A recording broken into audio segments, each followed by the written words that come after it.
दोस्तों एक बार फिर स्वागत है आप सभी का हमारे चैनल पर। और इस वीडियो में हम बात करने वाले हैं उन सभी कैंडिडेट्स के लिए जो कि सीयूईटी यूजी प्रिपेयर कर रहे हैं 2025 के लिए और physics as a subject domain opt out किया हुआ है। अब बस परेशानी कुछ ये है कि तैयारी कहाँ से स्टार्ट करें और किस टाइप के क्वेश्चंस पूछे जाएंगे, कुछ समझ में नहीं आ रहा। इस टाइप के बड़ी समस्याएं बच्चों की आ रही हैं कमेंट्स में। इसी प्रकार के कमेंट्स भी आ रहे हैं कि सर थोड़ा सजेस्ट कर दीजिए क्या करना है। तो उसी चीज के सॉल्यूशन के साथ हम यहाँ आए हैं। फिजिक्स के वो सारे के सारे इंपॉर्टेंट टॉपिक्स जो आपको बिल्कुल नहीं छोड़ना है। क्यों नहीं छोड़ना है? क्योंकि जो रिपीटेटिवली क्वेश्चन पूछे जा रहे हैं वो इन्हीं टॉपिक्स से पूछे जा रहे हैं पिछले 2022, 23 और 24 के सेशंस में। वो कौन कौन से टॉपिक्स हैं वो भी हम डिस्कस करेंगे। साथ ही साथ किस टाइप के रिपीटेटिवली क्वेश्चंस पूछे जा रहे हैं वो भी हम यहाँ डिस्कस करेंगे। कैसे प्रिपेयर करना है ताकि मैक्सिमम मार्क्स ऑप्ट आउट कर पाएं और आपके टारगेटेड इंस्टीट्यूशन और कोर्सेज को आप पा पाएं। ठीक है, बाकी अगर कुछ और बचती है समस्या परेशानी तो नीचे कमेंट जरूर करना है। और सीयूईटी से रिलेटेड कोई भी परेशानी, चाहे वो कॉलेज की हो, कोर्स की हो या करियर से जुड़ी हुई हो, नीचे प्रोफाइल एनालिसिस फॉर्म मिल जाएगा, उसको फिल करना है। हमारी टीम कांटेक्ट करके बताएगी क्या होगा आपके लिए बेस्ट। तो चलो स्टार्ट कर लें। ये फिजिक्स के वो टॉपिक से स्टार्टिंग होगी हमारे इस टॉपिक से जो कि हमारा करंट और इलेक्ट्रिसिटी है। अच्छा, ये टॉपिक इसलिए इंपॉर्टेंट है क्योंकि यहां से जो क्वेश्चंस पूछे जा रहे हैं वो सब टॉपिक से जनरली पूछे जा रहे हैं। वो टॉपिक्स जो है ओम्स लॉ, और यार पूरी फिजिक्स जो है वो आपकी ओम्स लॉ पे बेस्ड है। ओम्स लॉ के अलावा यहाँ रेजिस्टेंस, क्योंकि वो ओम्स लॉ में ही आपका वोल्टेज, करंट और रेजिस्टेंस पे आएगा। सीरीज और पैरेलल कॉम्बिनेशन जो हमारा यहाँ पे सर्किट बनेगा उसके बारे में। किरचॉफ रूल्स, व्हीटस्टोन ब्रिज, साथ ही साथ यहाँ पोटेंशियल मीटर और प्रिंसिपल एप्लीकेशंस हो जाएंगे। इन टॉपिक्स पे आपको ध्यान देना है। और इन टॉपिक्स के अगर हम क्वेश्चन की बात करें रिपीटेटिवली जो पूछा गया है, तो एक क्वेश्चन यहाँ पे what is the unit of resistivity, resistance के लिए किस यूनिट का इस्तेमाल करते हैं? तो ओम मीटर उसको बोलते हैं, बेसिकली ओम बोलते हैं। ओम का साइन वो होता है उल्टा, है ना, बल्ब के टाइप का। ठीक है, सो वो ओम हो जाएगा। इसके अलावा हम देखें इलेक्ट्रोस्टैटिक्स, ये स्टैटिस्टिक्स में कूलॉम लॉ, इलेक्ट्रिक फील्ड और पोटेंशियल, कैपेसिटेंस, पैरेलल कैपेसिटर हो जाएगा, प्लेट कैपेसिटर, है ना, energy stored in a capacitor. ये सारे के सारे इंपॉर्टेंट टॉपिक्स हैं जिन्हें आपको पढ़ना है। और इसके बाद है what is the SI unit of electric field, क्या होती है इलेक्ट्रिक फील्ड की एसआई यूनिट, ये आपको पता होना चाहिए। तो वो आपको पता है न्यूटन कूलाम होती है, न्यूटन पर कूलाम।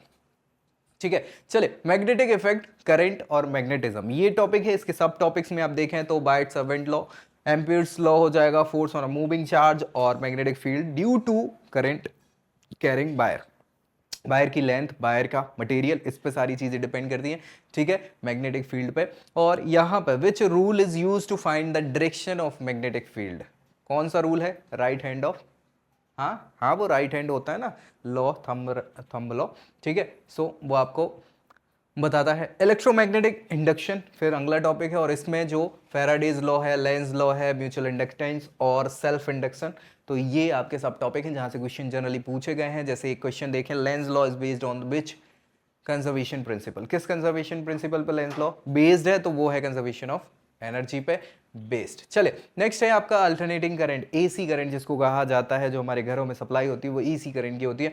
ठीक है, सो एसी वोल्टेज और करंट, पीक और आरएमएस वैल्यू, इसके अलावा एलसी ऑक्सीलेशन, इसके अलावा पावर ऑफ एसी सर्किट। तो ये सारे के सारे सब टॉपिक है जो आपको बहुत अच्छे से पढ़ना है। यहाँ से क्वेश्चंस पूछे गए हैं। एक क्वेश्चन देखें, the average power of consumed in a purely inductive AC circuit क्या है? तो एवरेज कितना होता है? 0 ही होता है, क्योंकि वो एसी जो होता है वो हाई से लो पे चला जाता है, तो पॉजिटिव नेगेटिव मिलके 0 हो जाता है, तो एवरेज क्या हो जाता है? 0 हो जाता है। इसीलिए क्या है, जब करंट लगता है तो छूट जाता है व्यक्ति। डीसी करंट में करंट लगना मतलब छूटने की कोई गुंजाइश नहीं होती। ठीक है, इलेक्ट्रोमैग्नेटिक वेव की बात करें तो यहाँ ईएम स्पेक्ट्रम, इसके अलावा डिस्प्लेसमेंट करंट और use of different EM waves, क्योंकि यही ईएम वेव्स हैं, इनके अलग अलग यूजेस हैं। सो क्या क्या है? Which EM wave is used to satellite communication, कौन सी ईएम वेव यूज करी जाती है सैटेलाइट्स कम्युनिकेशन के लिए? तो वो कौन सी है? माइक्रोवेव्स।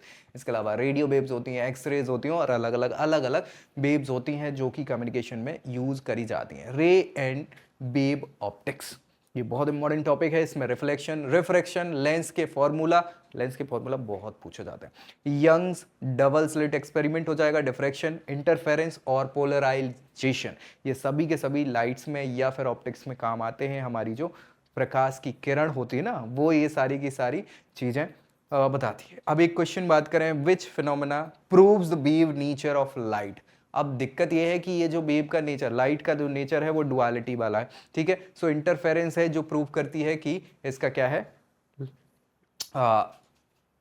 जो बेसिकली लाइट है ना वो वेव पार्टिकल में होती है, वेव फॉर्म में होती है। डुअल नेचर ऑफ मैटर और रेडिएशन, ये जो अगला टॉपिक है इससे भी अच्छे खासे क्वेश्चंस बनते हैं। इनके सब टॉपिक्स की बात कर लें सो ये आपको यहाँ पे पढ़ने होंगे, जिसमें फोटो इलेक्ट्रिक इफेक्ट, हाँ ये बहुत इंपॉर्टेंट है। इसमें आइंस्टाइन इक्वेशन आ जाती है, डी ब्रोगली वेवलेंथ और थ्रेशोल्ड फ्रीक्वेंसी, ये सभी टॉपिक्स हैं जहां से ज्यादातर क्वेश्चन रिपीटेडली पूछे गए हैं। एक क्वेश्चन की अगर हम बात करें, which particle shows both wave and particle nature. अब आप कहोगे कि सर ये वही चीज होगी जो पिछले क्वेश्चन में हमने डिस्कस की थी, ठीक है। सो इलेक्ट्रॉन ऐसी चीज है या पार्टिकल है जो दोनों नेचर शो करता है, एक तो वेव का, दूसरा हमारा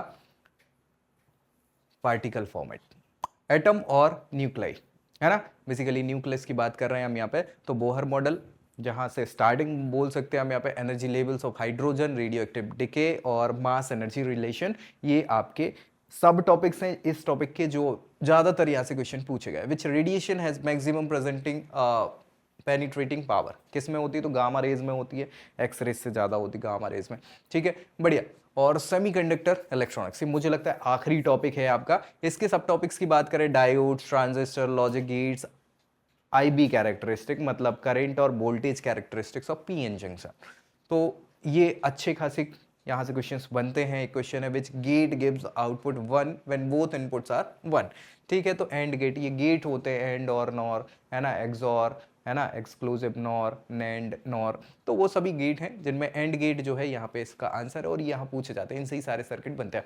तो ये मुझे लगता है पूरा फिजिक्स आपका हो जाएगा यहाँ पे, जो हमने इंपॉर्टेंट टॉपिक डिस्कस कर लिए उनके सब टॉपिक्स जहाँ से क्वेश्चन बनते हैं, कुछ रिपीटेटिव क्वेश्चन भी देख लिए। इसके अलावा कैसे तैयारी करना है, तो उसके लिए PYQ लगाना बेहद जरूरी है। 2022, 23, 24 के एग्जाम आप लगाएं, पेपर लगाएं फिजिक्स के सारे शिफ्ट्स के, और उसके बाद आप देखें कि आपको समझ में आएगा किस प्रकार के क्वेश्चन रिपीट हो रहे हैं। साथ ही साथ सैंपल पेपर्स और मॉक्स, जितने मॉक्स लगाएंगे उससे आपको पता चलेगा कि आपका स्ट्रॉन्ग एरिया क्या है, वीक एरिया क्या है। वीक एरिया के लिए ज़्यादातर प्रैक्टिस आपको करनी पड़ेगी, और ये सब कर लेने से मुझे लगता है एक अच्छी पोजीशन पे आप पहुंचेंगे और आपके टारगेटेड इंस्टीट्यूशन और कोर्सेज आपको मिल पाएंगे। फिर भी कोई डाउट बचता है तो नीचे कमेंट करना है, कमेंट सेक्शन। बाकी आपकी और CUET से रिलेटेड कोई भी क्वेरी हो, नीचे प्रोफाइल एनालिसिस फॉर्म फिल करना नहीं भूलना है। सो इस वीडियो में फिलहाल इतना ही, अगले वीडियो में अगले सब्जेक्ट के साथ मिलेंगे, तब तक के लिए जय Hind. I hope you like this video. For more such videos, keep watching our channel. And do not forget to like, share and subscribe.